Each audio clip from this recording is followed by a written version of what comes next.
नमस्ते फ्रेंड्स, स्वागत है आपको फिर से मेरे YouTube चैनल पे। फ्रेंड्स, अभी हम बात करेंगे कि व्हाट्सएप ने दिल्ली हाईकोर्ट के अंदर यह साफ तौर पे कह दिए हैं कि यदि भारत सरकार का रुख सोशल मीडिया के विरुद्ध ऐसे ही बढ़ती जाएगी और भारत सरकार सोशल मीडिया को लेकर के बहुत सारे कानून लाएंगे तो हम जो है वो मुश्किल में पड़ जाएंगे। यानी कि एक समय ऐसा आएगा कि हमें अपनी सर्विस को जो है वो भारत में बंद करने पड़ेगी। ये बात जो है वो व्हाट्सएप के लॉयर तेजा कारिया ने दिल्ली हाईकोर्ट के अंदर कही है और उन्होंने कहा है कि अगर ऐसे ही रुख भारत सरकार अपनाएगी सोशल मीडिया के विरुद्ध तो हमें जो है वो भारत में अपनी सर्विस को बंद करनी पड़ेगी। हम सब जो है वो व्हाट्सएप का इस्तेमाल मैसेज के लिए करते हैं, बिजनेस पर्पस के लिए करते हैं। लगभग हर एक महीना भारत में 40 करोड़ लोग जो है वो व्हाट्सएप का इस्तेमाल करते हैं। तो आखिर यह व्हाट्सएप भारत में बंद हो जाएगी तो इसका असर क्या होगा? आखिर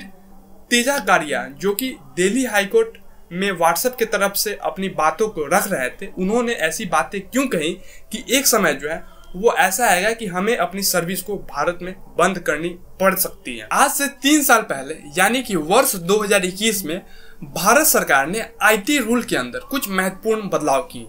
और यह महत्वपूर्ण बदलाव ये थे कि भारत में सोशल मीडिया के थ्रू जो है वो बहुत सारे फेक न्यूज को फैलाया जाता है, बहुत सारे वायलेंस को जो है वो सोशल मीडिया के मैसेज के थ्रू फैलाया जाता है। तो इस IT रूल में यह नियम लाया गया कि अगर फेक न्यूज फैल रही है, वायलेंस को मैसेज के थ्रू फैलाया जा रहा है और कोर्ट ने यह ऑर्डर अगर व्हाट्सएप को दे दिया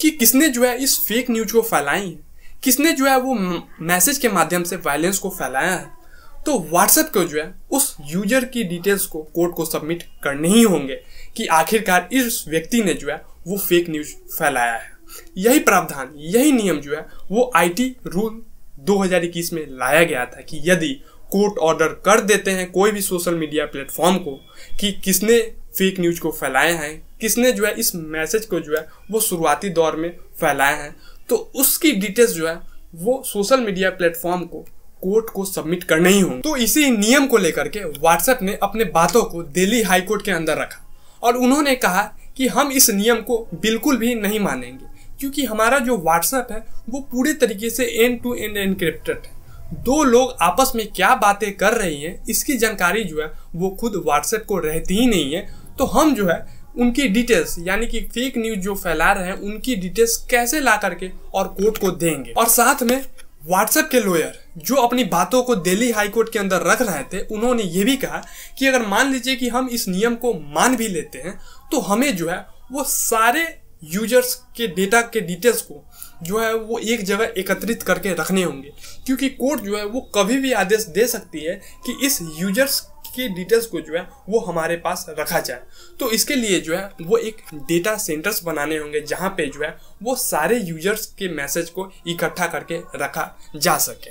तो इस सारे यूजर्स के डेटा को इकट्ठा करने के लिए जो है वो उनको बहुत ज़्यादा सर्वर्स की रिक्वायरमेंट होगी, उनको जो है वो बहुत ज़्यादा खर्च करने होंगे और खर्च करने के बाद भी जो व्हाट्सएप ये कहती है कि हम जो है वो बहुत ज़्यादा सिक्योर प्लेटफॉर्म प्रोवाइड करते हैं, वो उसके बाद जो है व्हाट्सएप सिक्योर प्लेटफॉर्म होंगी ही नहीं क्योंकि उनकी डेटा जो है वो कभी भी ब्रीच कर सकती है, लीक कर सकती है। और साथ में व्हाट्सएप के लॉयर दिल्ली हाईकोर्ट में यह भी कहें कि अगर मान लीजिए कि हम भारत में इस नियम को मान लेते हैं तो अलग अलग देश भी जो है इस नियम को, इस कानून को जो है वो अपने देश में लागू कर देंगे। तो इसके बाद जो है वो धीरे धीरे सारे देश यह कहने लगेंगे कि हमें भी जो है वो यूजर्स की डिटेल्स चाहिए, यूजर्स की जो है वो जानकारी चाहिए कि किसने जो है वो फेक न्यूज को फैलाई है। तो यह धीरे धीरे जो है वो भारत से बाकी सारे देशों में जो है यह नियम लागू किया जा सकता है। तो इसके लिए जो है हम भारत में अपने व्हाट्सएप को रखेंगे ही नहीं। अगर भारत सरकार बहुत ज़्यादा स्ट्रिक्ट होती है व्हाट्सएप पे तो हम जो है अपनी सर्विस को भारत में बंद कर देंगे। अब हम अंत में आपसे एक छोटी सी रिक्वेस्ट करेंगे कि यह जो जानकारी हम आपको दिए हैं कि व्हाट्सएप ने सीधे तौर पे दिल्ली हाईकोर्ट में यह कह दिए हैं कि अगर भारत सरकार बहुत ज़्यादा स्ट्रिक्ट होती है तो वो अपने सर्विस को भारत से बंद कर देंगी। तो इस पर आपका क्या कहना है, आपका इस पर जो है वो क्या थॉट्स है, आप अपना राय जो है वो कमेंट के जरिए कमेंट बॉक्स में जरूर दें। धन्यवाद।